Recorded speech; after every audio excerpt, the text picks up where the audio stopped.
Welcome friends, आप सभी का स्वागत है मेरे चैनल यूएस एजुकेशन पर। आशा करता हूं कि आप सभी अपने घर पर स्वस्थ व सुरक्षित होंगे।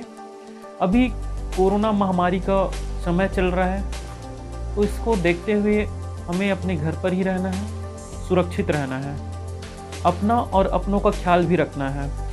आज हम बात करेंगे कि जो ऑनलाइन एग्ज़ाम होने वाले हैं, प्रायः सभी जो यूनिवर्सिटी है वो ऑनलाइन एग्ज़ाम कंडक्ट करा रहा है, चाहे वो फाइनल ईयर का हो, चाहे वो फाइनल सेमेस्टर का हो या फर्स्ट ईयर सेकेंड ईयर का हो।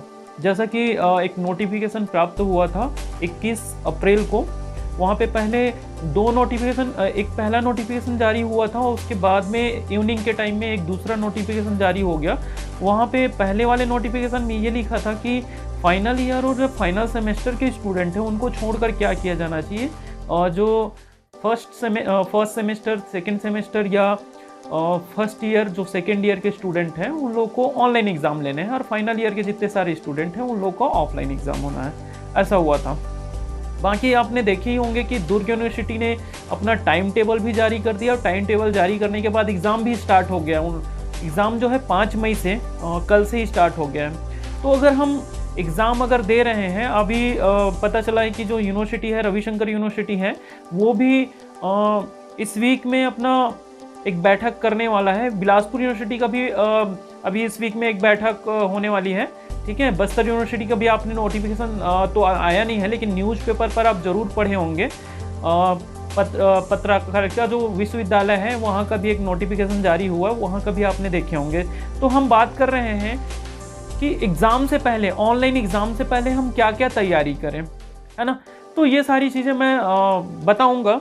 तो सबसे पहले हम बात कर लेते हैं कि अगर टाइम टेबल जारी हो गया है तो आप क्या कर लें। टाइम टेबल को एक सीट पर लिख कर क्या कर लें, कहीं पे आप उसको पेस्ट कर लें, ठीक है। दूसरा, अगर एडमिट कार्ड जारी हो गया है तो एडमिट कार्ड आप क्या कर लें, डाउनलोड कर लें और डाउनलोड करके सेव रख ले, है ना। अगर आपको उसका प्रिंट आउट प्राप्त हो जाता है तो अच्छी बात है, आप अपने जो आंसर शीट है उसके साथ भेज सकते हो। ऐसे कोई ज़रूरत नहीं है उसकी, है ना, लेकिन आप उसको सेव रखें, PDF सेव रखें ताकि आपको प्रॉब्लम ना हो। तीसरी बात हम बात करेंगे टेक्स्ट बुक की। और टेक्स्ट बुक की ज़रूरत क्यों होना चाहिए आपको, जब आपको एग्ज़ाम देना है तो उसके लिए प्रिपरेशन ज़रूरी है। तो आप क्या करें, अपने टेक्स्ट बुक, जितने सब्जेक्ट का आप क्या कर रहे हैं, एग्ज़ाम दे रहे हैं, तो टेक्स्ट बुक आप क्या करेंगे, तैयारी के लिए आप टेक्स्ट बुक आप रखेंगे, है ना, साथ में। टेक्स्ट बुक के आंसर शीट की, जिसके बारे में बहुत लोगों का ऐसा क्वेश्चन रहता है कि हम आंसर शीट कहाँ से प्राप्त करेंगे, आंसर शीट क्या हमको यूनिवर्सिटी देगा। लेकिन पिछले बार आपने देखे होंगे कि आंसर शीट यूनिवर्सिटी नहीं दिए, है ना। रविशंकर क्या कर रहे थे, कुछ जो कॉलेजेस में क्या किया था या कुछ सेंटरों में आंसर शीट पहुँचाया था और इतने, कहना चाहिए, बहुत ज़्यादा भगदड़ हो गया था। और पिछले बार भी कोविड का ही पीरियड था, है ना। कोविड इतना महामारी जो फैला हुआ था जिसके कारण से वो चीज़ें नहीं किया जा सका, ठीक है। तो इस बार भी आपको कहीं सेंटर से कहना चाहिए आंसर शीट प्राप्त नहीं होगा, सेंटर से आपको आंसर शीट नहीं मिलेगा। आंसर शीट आपको क्या करने हैं, या तो मार्केट से आप क्या करेंगे, रेडीमेड खरीद सकते हैं, या अपने से खुद से क्या कर सकते हैं, प्रिपेयर कर सकते हैं। तो खुद से प्रिपेयर करने के लिए मैं आपको बता दूं कि आप कैसे खुद से प्रिपेयर कर सकते हैं। देखिए, पहले फ्रंट पेज के बारे में बात कर लेते हैं। फ्रंट पेज का कैसे करें हम, तो फ्रंट पेज वहाँ पे दुर्ग यूनिवर्सिटी अपने नोटिफिकेशन में लिखा है कि अगर फ्रंट पेज का आप प्रिंट नहीं करा पा रहे हैं, आपको दिक्कत हो रही है, तो आप क्या कर सकते हैं, हैंड रिटन, जिस प्रकार से ये फ्रंट पेज है, एक फ्रंट पेज आपको दिख रहा होगा, ये फ्रंट पेज है, तो इसको इसी प्रकार से आप फ्रंट पेज बना लीजिएगा। इन आपका अगर एग्ज़ाम है, 4 है, 5 है, 8 जो भी है, आप क्या कर सकते हैं, इस प्रकार से फ्रंट पेज आप बना सकते हैं हैंड रिटन। ऐसा कोई लिखा नहीं है वहाँ पे, अगर हो जाता है तो आप क्या करेंगे, प्रिंट करा लेंगे।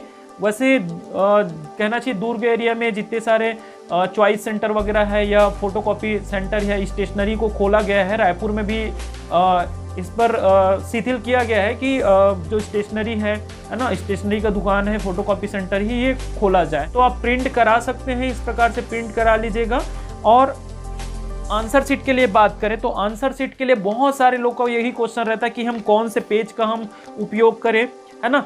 तो मैं बताना चाहूँगा, इस प्रकार से आपको मार्केट में लाइनिंग वाली भी पेज आती है। इस प्रकार से सिंगल जो पेज होते हैं मार्केट में, A4 साइज का आप पेज अगर बोलेंगे तो कहीं भी मिल। इस प्रकार से आप क्या करेंगे, आप लिखने का भी एक ध्यान दीजिएगा। लिखना है तो आपको इतना नहीं लिखना है, आपको जो कहा गया है 32 पेज मतलब 16 पन्ना, है ना।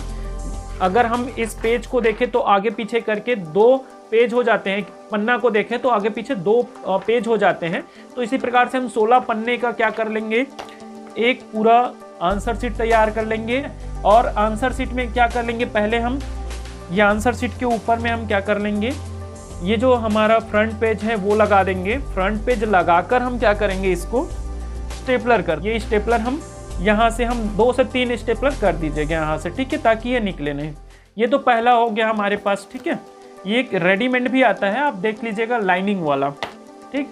दूसरा आप क्या कर सकते हैं कि आपको प्रॉब्लम हो रही तो ये देखिएंगे आप, फोटोकॉपी जो पेज आता है, ठीक है, फोटोकॉपी जो पेज आता है A4 साइज का, तो वो A4 साइज आप क्या कर सकते हैं, खरीद सकते हैं और इस पे आप लाइन खींच सकते हैं, अगर आप लाइन खींचना चाहें तो। नहीं तो जिनको दिक्कत नहीं होता है लिखने में, एक सीधी लाइन से लिख लेते हैं, तो क्या होगा, ये भी अच्छा है। A4 साइज का पेपर भी आप ले सकते हैं और इस पर भी आप क्या कर सकते हैं, सेम जैसा रेडीमेड के लिए मैंने बताया, तो ये फ्रंट पेज आप लगा सकते हैं और स्टेपल कर सकते हैं। ये दूसरा हो गया।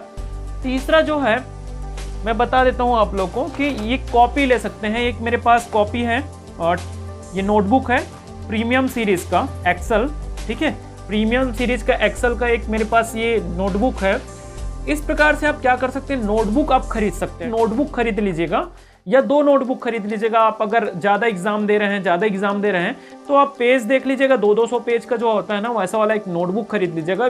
बहुत अच्छा पेज है इसका, आपको दिखा दूं, है ना, बहुत अच्छा पेज है। और आप क्या करेंगे, ये नोटबुक खरीद कर आप क्या करें, इसको जो बीच से क्या होता है, पेज निकाल लीजिएगा। ये पेज निकाल दिया, बीच से मैंने पेज निकाल दिया। और पेज निकालने के बाद आप क्या करेंगे, इसको आप 16 पेज निकाल लीजिएगा। 32 पेज होने चाहिए, एक्स्ट्रा मत लिखिए आप, क्योंकि जो चेक करने वाले हैं, है ना, वो समझते हैं कि आपने उस 32 पेज के अंतर्गत लिखे, 32 पेज में क्या लिखे हैं, और आपने अगर 50 पेज लिख रहे हैं तो 50 पेज में क्या लिखे होंगे। तो इस प्रकार से दोनों तरफ लाइनिंग वाली आप पेज देख सकते हैं। और इस पर आप क्या करिएगा, ये जो फ्रंट पेज आपने प्रिंट करा है A4 साइज का, वो लगा के देखिएगा। तो मैं आपको दिखाता हूँ A4 साइज का जो पेज लगा रहा हूँ, तो यहाँ पे कितना बच रहा है आप देख। तो ये जो हिस्सा बचा है, आप क्या कर लीजिएगा, इसके लिए आप स्केल ले लीजिएगा।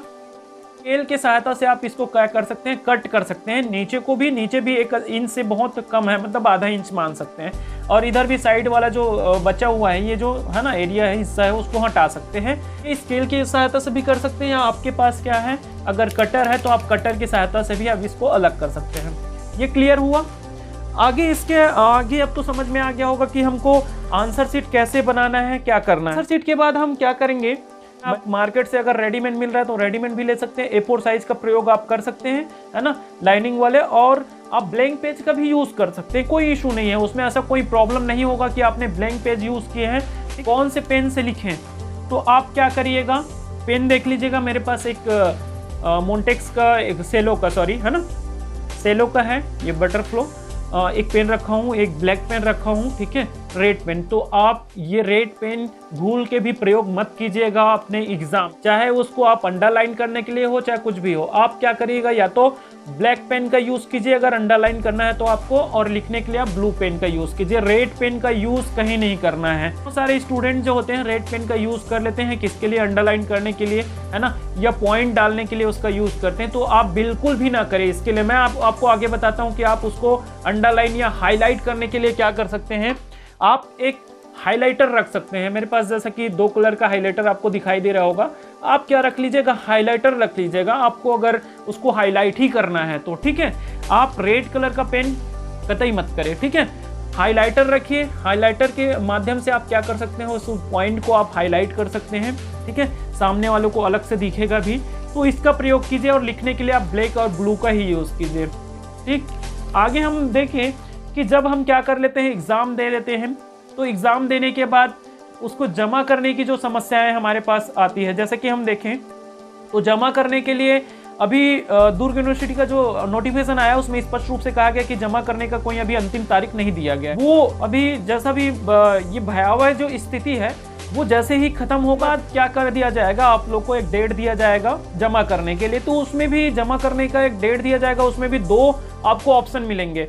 पहला कि आप क्या करेंगे, बाई हैंड आप महाविद्यालय में जाके आप जमा कर सकते हैं, दूसरा पोस्ट ऑफिस के माध्यम से। ठीक है, तो बता दूं, आप अगर पोस्ट ऑफिस के माध्यम से भी जमा करने जा रहे हैं तो आप क्या करेंगे, अपने पास आप क्या करेंगे, एक लिफाफा रखेंगे। ठीक है, इस प्रकार से आप एक अच्छा लिफाफा रखेंगे जो क्या हो, मान के चलो कि आपने कहाँ से, बस्तर साइड से हैं, बस्तर से आप क्या कर रहे हैं, इसको पोस्ट कर रहे हैं, आपको रायपुर भेजना है, तो ना जाने कितने पोस्ट ऑफिस से होकर वो गुजरेगा।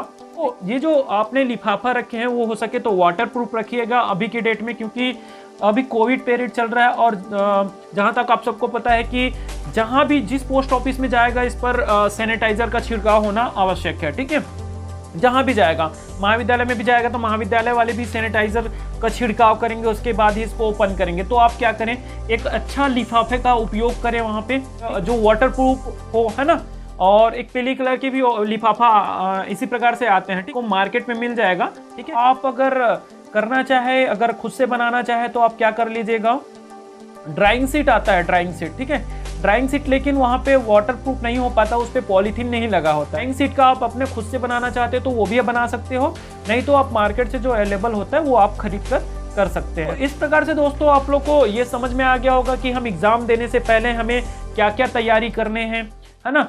ये महत्वपूर्ण चीजें आप क्या कर लीजिए, करके रख लीजिएगा, क्योंकि क्या होता है कि मार्केट अगर अभी आपको खुल रहा है, मार्केट आपकी तरफ खुल रहा है, तो आप जाके ये सारी चीजें आप कर लें, है ना। और एक ग्लू या फेविकोल का डिब्बा जरूर रख लें, ताकि आप जो फ्रंट पेज है उसको आप स्टेपलर ना करके क्या कर सकते हैं, उसको चिपका सकते हैं। तो आज का मेरा वीडियो आप सबको कैसा लगा मुझे कमेंट, और मेरे जो वीडियो अगर अच्छा लगा होगा तो लाइक करके जरूर बताइए।